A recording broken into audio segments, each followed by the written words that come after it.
What is up, wrestling fans? JP, host of KayFabe Chronicles, coming to you in this wonderful land of YouTube with my wonderful, yet, somewhat opinionated review of WWE Backlash. Backlash is the new brand of the new brand extension Smackdown. It is their first solo pay-per-view since the brand split. SmackDown, is considered the lesser out of the two shows. It only has the 2 hour time slot. It does have the lesser stars compared to the two. Personally, I prefer SmackDown compared to Monday Night Raw, actually. I think SmackDown, just due to the fact that it only has the 2 hours, I find that they fill that 2 hours a lot more than Raw does. Also, I apologize for this. I fought my car door, and the car door won. No, I was not in a fist fight. Don't worry, I can hold my own. At least my mom thinks I can. Okay, anyway, so yeah, this is SmackDown's first opportunity to to shine their own light. So fairly decent card heading into it. So let's get right down to business. First up, the six-pack Women's Elimination Championship match to determine the first ever SmackDown Women's Champion. Women's wrestling, past couple, years ago, pretty much essentially meant bathroom break, and now it's by far one of the best moments of every single show. So, really looking forward to this match. You have your three veterans. You got Becky Lynch, Nikki Bella, and Natalya against three more of kind of the newer faces of the company: Alexa Bliss, Naomi, and of course Carmella. Naomi's been around for a little while, so she does have a little bit of experience behind her, but this would be Carmella and Alexa Bliss's first big pay-per-view. Concept of the match is great. It's similar to the elimination, not elimination, it's similar to when Trish Stratus won her first title a couple years ago at the TakeOver Survivor Series event. Only this one is, of course, an elimination compared to that one where it was first fall takes it. So, a lot of hype going into this match. I'm glad they opened with it. I was like, hey, all right, let's get this show going. Every lady had their own awesome entrance. Right off the bat, Becky Lynch comes running in. I've always been a fan of Becky's entrance. Big fan of steampunk. Big fan of just everything that she brings. Her look, her attitude, the way she carries herself. True fan favorite. Throwing her stuff into the crowd. Awesome. Naomi's entrance, I'm not a fan of the whole neon, neon rave tie-dye kind of thing. It really bugged me when Jeff Hardy did it, but that's just my own opinion. You got to give credit where credit's due. She's a phenomenal dancer. She's very agile. The audience really, the crowd loves her entrance. Alexa Bliss, holy crap, woman. Liking the Harley Quinn thing going on. Great look, great attitude. She's kind of a dark horse in my opinion for this match. Even though she isn't one of she hasn't been wrestling as long as the other one. Just the past couple weeks on SmackDown, she's really been holding her own, which is great for her. I like her character. I like that she's not what you imagine with most women wrestlers. She is a lot smaller compared to a lot of the wrestlers, but she uses that to her advantage. A lot of people take her lightly, and I do see really big things coming with her in the future. Nikki Bella, everyone loves Nikki Bella. Carmella, it was kind of weird. Carmella was essentially a face when she was originally drafted, and now she's kind of taken the heel turn. I guess when Nikki came back, I guess they were going to really push her as the heel, but the crowd obviously loves Nikki Bella, so they're like, oh crap, well we can't have, two heels and four faces, so then they heel turn Carmella against Nikki, which is great.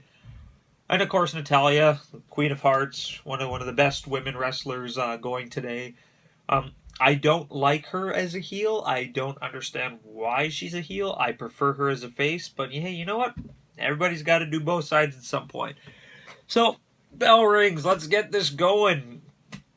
Match, right off the bat. There we go again.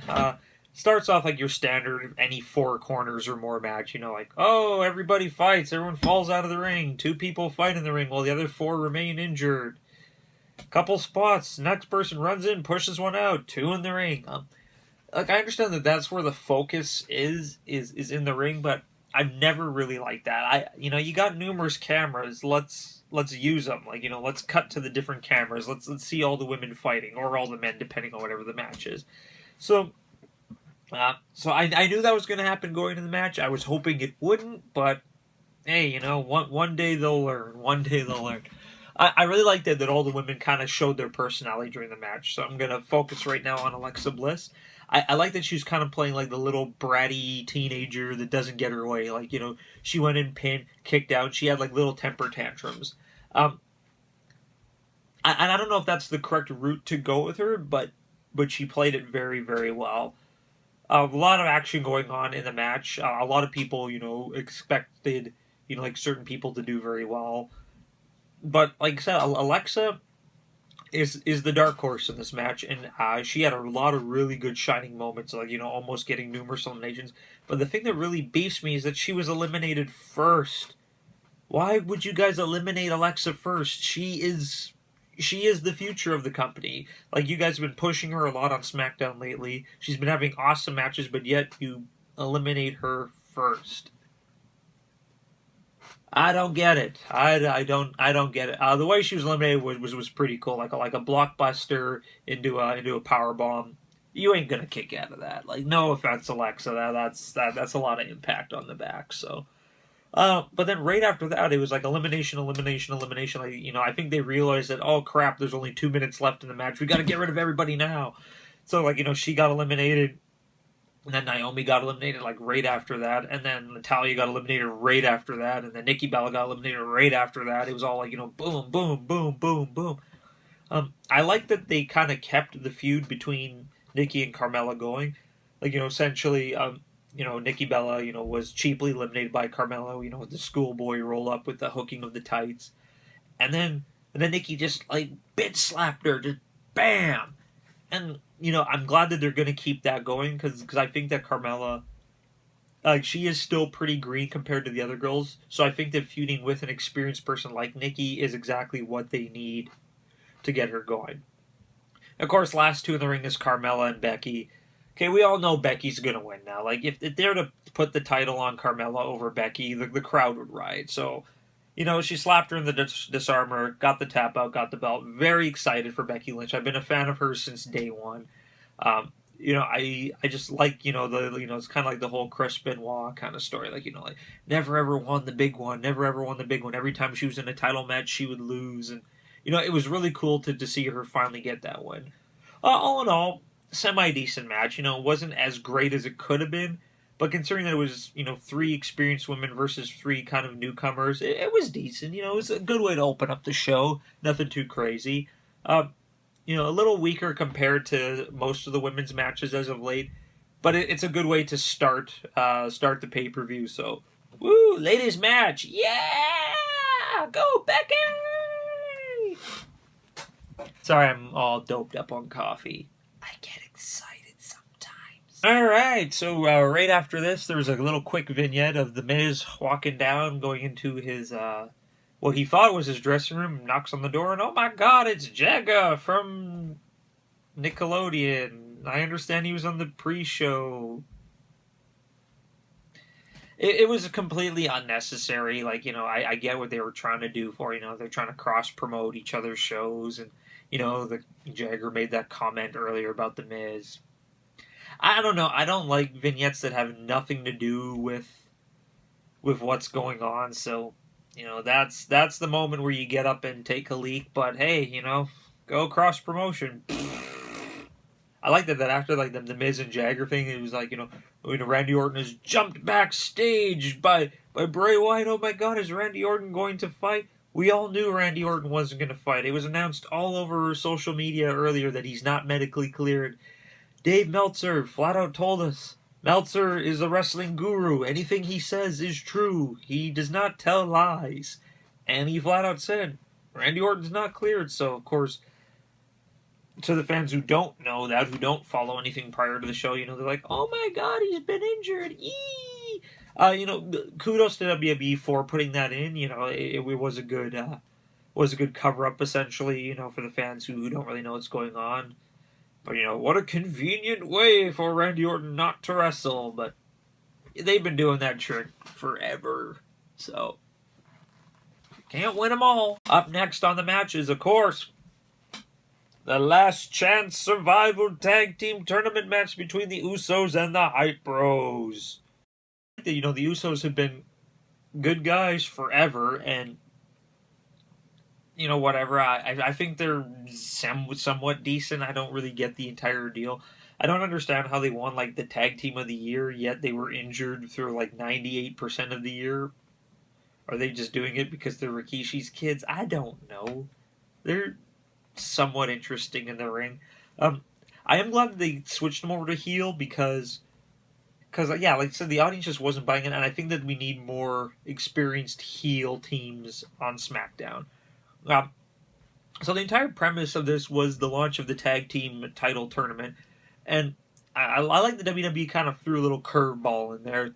You know, it started off like, you know, everyone's like, "Oh, American Alpha's gonna win. American Alpha's gonna win," and granted, they made it to the finals, and then, oh my God, heel turn by the Usos, and the American Alpha's been injured, so that's why we're gonna create this whole second chance between all the losing teams, and the winner gets to fight Heath Slater and Rhino for the finals. Um, hey, you know what? I like that they're doing that storyline wise. But I'm gonna get more into depth about this a little bit later on, how I don't agree with it. But anyway, yeah. So the Usos come out in their new look. You know, like, we're evil, we're dark and mysterious, and we're bad guys. It's like WWE creative was like, all right, they've been good guys forever. How can we make them bad? Oh, I know. How about they wear black now? And that's pretty much it. Like, they went from essentially being good guys to wearing all black because they're evil. I don't know. I think they need to do more heel stuff for me to believe that they're bad guys. I don't know. I still see them as, like, you know, doing like their tribal chant and, you know, getting the crowd going. I don't know. Just, you know, it's like that whole Malibu Stacy gimmick on The Simpsons. You know, the same doll but with a hat on it. You can't just change somebody's costume and expect me to buy that they're bad. Well, but whatever, you know. So it's them versus the Hype Bros. Gonna get this out there. I love Zack Ryder. I think he's amazing. He's hilarious on the mic. He's decent in the ring. I'm glad that he's kind of getting some pushes. But I'm not buying the whole Mojo Rawley thing. Mojo, big. He's intimidating. I'll give him that. I still think that he needed a little bit more training before he got called up. I understand why they called him up, because they really had no direction to go with Zack Ryder, and Zack Ryder's most successful thing as of late was with the Hype Bros. So, you know, I kind of see why they did it, but I think Mojo could have stayed down in NXT for a little bit while longer. You know, I like his character. I like the staying hype thing. He's an intimidating, scary man, but I don't know. All in all, you know, the match was somewhat decent. You know, your stereotypical, you know, bad guy versus good guy tag match. You know, ending with the bad guys, of course, cheating. You know, doing that illegal chop block to wear Ryder down and making him tap out with a submission. Super predictable. Like, everyone knew the Usos were gonna win and move on. You know, I didn't really see the Hype Bros going to the finals to face, you know, for the tag team championship, because they're not there yet. You know, good filler match. You know, nothing too great, nothing too bad. You know, not buying the Hype Bros, not buying the Usos. So, yeah. Okay, so right after the tag team match, there was another quick vignette. What is with the vignettes? Why? There's so much pointless filler. But it was Heath Slater. Yeah, one man band Heath Slater.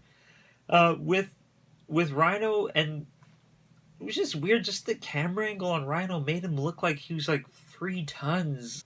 Damn, like, I know that the camera adds like 40 pounds, but he just didn't look right. And just the entire thing of how he ate like rotten crab dip and now he has diarrhea. I don't know. No, WWE, no.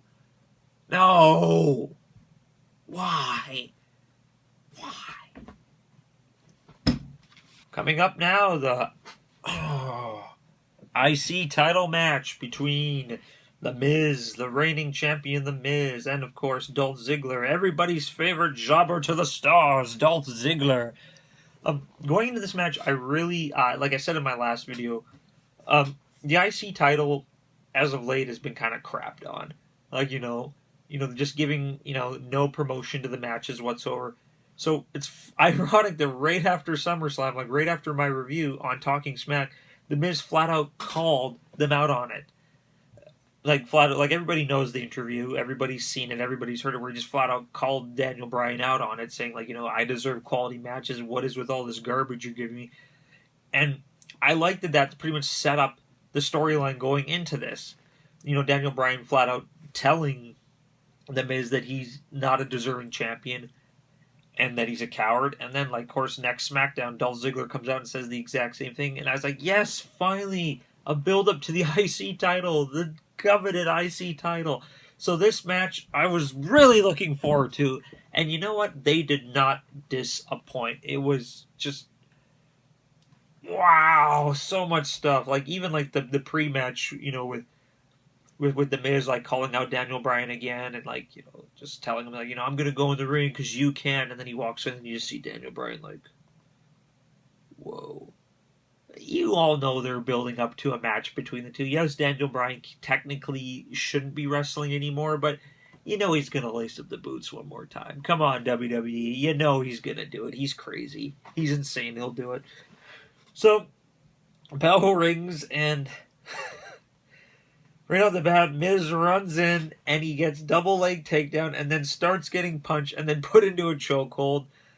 If you guys saw UFC 203, you will know exactly what this is a reference to. I don't know if they were poking fun at CM Punk, but I think it was all in all good fun. You got to give CM Punk credit. Everyone, like, he went into it as the underdog in my opinion, and I wasn't shocked that he lost. But he had the balls to do it. Like, there's so many wrestlers that, like, always challenge UFC and vice versa. UFC always says, oh, wrestlers are weak. And every athlete is an athlete. I don't care what anyone says. Wrestlers are athletes, like, they're their own special kind of athletes, just like baseball players are their own special kind of athletes. You would see UFC are their own special kind of athletes. So, just all athletes deserve a huge amount of respect. So, even though CM Punk got his ass whooped, his post-match interview was something truly amazing, saying that he had pretty much the time of his life, and you gotta dream big or don't dream at all. So, kudos to CM Punk. But this match, holy crap, so much stuff going on. I understand that, like pretty much anyone who gets into the ring with Dolph Ziggler is gonna look good, because that's what Dolph Ziggler is. He's one of the best workers, and no matter what, he could go up against like a sack of potatoes, and those potatoes will look freaking amazing. And this was no excuse. Like, just everything that they were doing in this match, countering each other's moves, putting each other into spots, it was absolutely insane. The Miz going shoulder first into the ring post, I'm pretty sure I actually heard his shoulder explode. That was just absolutely amazing. I can't even explain how amazing this match was. Match of the night going into this, hands down. Like, by the point that this match was, it was absolutely just to die for. They worked off of each other so much. It was exactly what an IC title match should be. And I'm glad that they finally are putting some love and some recognition into the belt. Of course, the end, Maurice jumps in, interferes. Miz hits him with the Skull Crusher. It's all over. Like, yay! But, he's just once again carrying on with his evil bad guy Miz character. And all in all, great match. Hell of a good job by the both of them. Match of the night leading up to this so far. I'm going to get more into depth of that, but yeah, like, if you want to see truly a good match, I strongly recommend that one. It's good to see the Miz and Dolph just I'm pretty sure they were told just prior to the match, you know what? You guys have no time limit. Just do what you guys want to do and give her. So, boom. Boom. Awesome match. Boom. Very next match. Oh my god, it's the Randy Orton and Bray Wyatt match, even though we know that Randy Orton's not going to fight. But there's still that small gleam of hope that he might. Bray Wyatt, I love everything about Bray Wyatt. I love the character, I love the music, I love his interviews. I don't understand why Vince doesn't get it. I just think that Bray's booking has been really weird ever since he even debuted. Like, you know, he debuts and he loses his first WrestleMania match and then he loses again. I don't know. It's just, how are you supposed to take him serious as like this evil eater of worlds, like the new face of fear, if he's constantly losing? I'm not understanding it. I don't get it. He's phenomenal. I love that his hair looked like Rob Zombie. I don't know if that's just my opinion, but so of course he comes out and they're about to call out Randy Orton, but then, you know, he gets handed, the referee and the ring announcer get handed a piece of paper like, oh my god, Randy Orton can't compete. Oh, what are the odds of that? So of course, you know, they deem that, you know, due to forfeit, Bray Wyatt wins, but you still have to fight. Who's it gonna be? I'm not gonna lie, I was really hoping. I was just hoping it would have been Harper. That would have been so cool. Harper's been out for the past little while with a knee injury, so to see him come back and to fight Bray would have been really great. Like, Harper is by far the best of the Wyatt family. You know, like Bray, I rank up here, and then Harper's just right kind of below him.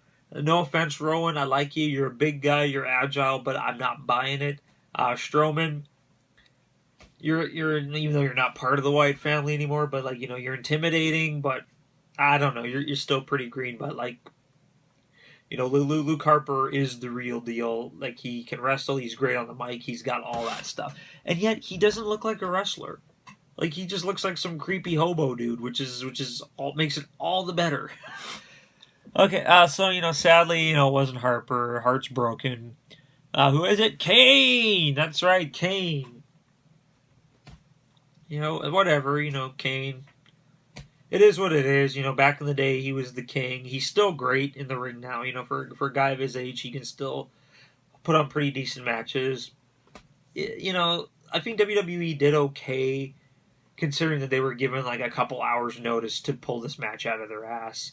You know, didn't have to be there, but, you know, you only got 5 matches on the card, so, you know, you gotta have something, otherwise it's gonna be the longest night ever known to man. Thank God The Rock didn't come out and talk about his water like at that WrestleMania. You know, all in all, whatever. It's cool Randy Orton came out and interfered, thus pushing the feud till the next pay-per-view if Randy Orton is healthy to go. Yeah, not great, not crap. Is what it is. Meh. So right there we got yet another vignette, because why? It's WWE Vignette Slash. So this time it's AJ Styles walking backstage and he runs into 2 generic guys. Wearing their tights, and he talks to them about being jobbers and, you know, how he understands how, you know, they're supposed to get their ass kicked, and I don't know. This is the Rock. This is a Rock water moment. You know, if I was a floor director, those you in the TV industry, this means stretch it out. Stretch it out. You still got time. Stretch it out. I was thinking maybe it's a precursor that, you know, like AJ's gonna beat these 2 guys up, because why else would they be in gear? You know, it is what it is. No, nothing great. All it was leading into the Tag Team Championship Finals between Heath and Rhino against the Usos. And, yeah, it's all good. You know, evil bad guy Usos with their black pants coming out. And then as soon as the one-man band hit, boom, Heath is so over with the crowd, it is ridiculous. And you know what? It's about damn time. Heath Slater is consistently one of the best workers that WWE has to offer.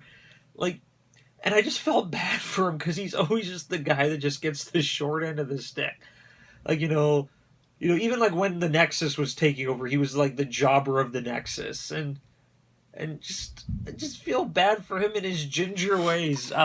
But no, like, just over the years, Heath Slater's just the guy, you know, he's going to come out, he's going to work his ass off, and he's just going to get his butt handed to him. Like, you know, when he came out and had all the legends kick his ass. And so, you know what? I'm glad that they finally actually gave him his own storyline. Like the social outcasts, I really wasn't buying that. So I'm glad that he kind of went on his own there. And because the crowd loves him. The crowd loves every single second of him. And you know what? Who else can we get to kind of push him more than getting like Rhino? Who doesn't love Rhino? Everyone loves Rhino. Rhino's just this big, scary man that makes magic in the ring. And he's running for office, and people are voting for him. And if I lived in his jurisdiction or the states, I would move there and vote for Rhino. Vote for Rhino. Hashtag vote for Rhino. So, you know what? The match was great. Just right off the bat, everyone's cheering for Heath Slater. As soon as Rhino hit the ring, you got the ECW chants. So, you know you got those hardcore, diehard fans out there. The whole match, though, I was thinking, you know what? The Usos are going to win, and they're going to feud with American Alpha. So when Heath Slater and Rhino won, I was like, what the hell just happened? I'm so confused right now. But it works. I'm glad because A, Heath Slater technically has a job now, storyline wise, and they put the belts on people who finally deserve it. Granted, they're probably going to lose it to the Usos very soon, so that when American Alpha comes back from their injury, they can get them, because I do believe that the American Alpha is the correct people for the job. But one man band, baby, and Rhino, yeah, that's good stuff. It was, the match was there to pick the crowd up. Going in, the crowd wasn't really too crazy, but hell yeah, Heath Slater, woo, number one. And that leads us to some. Why are we still showing this chicken sandwich commercial between The Miz as a chicken and Dolph Ziggler as Colonel Sanders? We get it, KFC. You want us to buy your chicken. I don't need a commercial to buy KFC chicken. I've been eating KFC for like 30 years. I don't need you guys to tell me that KFC is delicious, because it just is. Bring back the double down. I'll have a double down. I don't care. I'll crap out bacon. I'm awesome. So whatever. So of course, counting down on all the matches, that only leaves us with one more. The championship match between Dean Ambrose and AJ Styles. Dean Ambrose, huge crowd favorite. AJ Styles, even though he's a bad guy, still a huge crowd favorite. He's kind of, suffering from the Bobby Roode syndrome. Glorious! I don't know why I did that. But yeah, I like the fact that AJ Styles, has had really awesome matches in the past. Pretty much every single pay-per-view he's been in since he came to WWE has been complete solid. And I like the whole him playing the whole, I beat John Cena, I'm keeping his armband as a trophy. I like that entire aspect, which was, of course, a perfect setup for Dean Ambrose flat out telling him, that's not a trophy, the championship belt is the trophy. So that was a really cool storyline going into this. So, you know what? Probably one of the best built matches of the entire night going in. Each guy comes down to the ring. You're cheering for both of them. You don't know who the hell to cheer for. You got the older guys cheering for AJ because we know. You got the younger people cheering for Dean because they know. But I cheer for them both because they're both freaking awesome. So, just this match was what a wrestling match should be. Just the crowd going ape shit ever since the bell rings. Both guys unloading on each other. Both guys hitting each other with signature moves. Both guys countering each other, kicking out of every single move. Highlight of the match for me was when AJ was beating the crap out of Dean Ambrose, and he looks at the camera. Let's see him kick out of this, and then he does the springboard 450 splash again. Every time that man does that move, I seriously have a coronary, and it's not from a double down. It's just from staring at the sheer awesomeness that is AJ fucking Styles. Everything he does is like butter. Everything. I'm not shocked with the outcome of the match. I knew that AJ was going to win, because if AJ was to lose this match, I think that would set him down a couple notches, considering that he's had a couple title matches already. And he keeps losing, so how else are you gonna put some credibility behind AJ Styles than to give him a strap? Benefit is it does continue the feud. If Dean was to have won this match, then That's it. Feud's over. Dean's the champion. AJ goes into obscurity. So I'm glad that AJ won the belt. Granted, he cheated and he low-blowed him because AJ's a bad guy, but yet he's awesome and everybody loves him. Considering I've been watching AJ Styles for a long time, and considering that he's pretty much held championship gold everywhere he's gone, it was really good to see him finally get the title on him. Match of the night, hands down. I thought the IC match was great. This teabagged it. It was just absolutely phenomenal. So,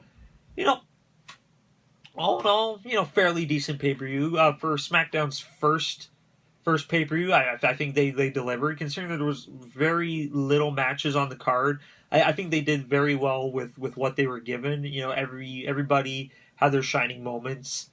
3 new champions on a pay-per-view, that ain't too bad. The crowd stands behind all 3 of the champions. Like Becky, the crowd loves. Heath and Rhino, the crowd loves. AJ, the crowd loves. So you know what? All in all, pretty damn good. Looking forward to No Mercy, the next SmackDown pay-per-view. So yeah, I give it some thumbs up. Could have been better, could have been worse. So I ain't gonna complain. I thoroughly enjoyed myself. So next time I talk to you guys will be after, of course, Clash of the Champions, which is the next Raw pay-per-view. We're still working, of course, on episode 1 of KayFabe Chronicles. It'll be a nice half an hour long thing. I'm going to give a little spoiler. It's going to be all about the first 10 WrestleManias and my view of them. Be a little bit more of a comedic spin on them, considering that, that's what WrestleMania is now. It's just a big, happy joke. But yeah, can't complain. So if you liked the video, please click the like button. If you didn't, hey, that's okay too. Let me know what you think in the comments section, and make sure to follow us on Twitter using the 2 names down below. And I will see you guys next time. BACKLASH!